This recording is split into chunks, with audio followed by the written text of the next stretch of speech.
Super cute. There you go. Tita na yan eh.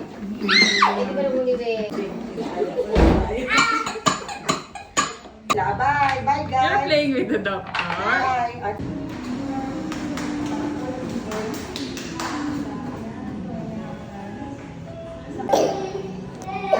Ay, kawawa.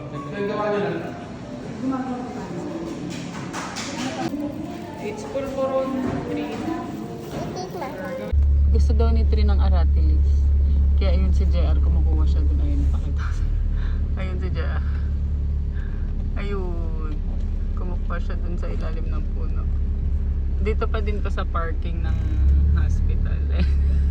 Eh, kaya mo yan. Alang-alang sa aratilis ni Tri. Where's me, Daddy? Yeah, it's over there, oh. Getting your fruit. What's that? It's aratilis. Yeah. Me.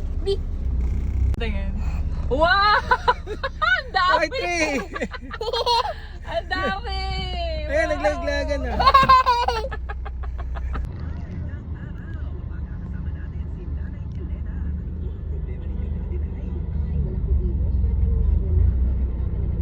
Ayun, tulog sila. Pauwi na kasi kami. Pero bumili pa kasi ng gamot yung reseta. Tapos, mukhang bumili ata sa JR ng food. Alam niyo, usually pagka ganito, yung mga natutulog sila habang nasa biyahe kami. Tapos malapit na kami umuwi. Usually hindi mo na kami uuwi. Iikot-ikot muna kami. Pero dahil sa mahal ng gasolina, uuwi na kami. Sinundo namin si Boom. Ikot. Ay, yung gwapo naman ng anak ko. Ikot muna kami sa ngalan ng hindi magising ng dalawa. Cute naman nila. Totoo nga eh. Kaya nga nanghinayang kaming gisingin. Kasi alanganin. Ikot lang tayo.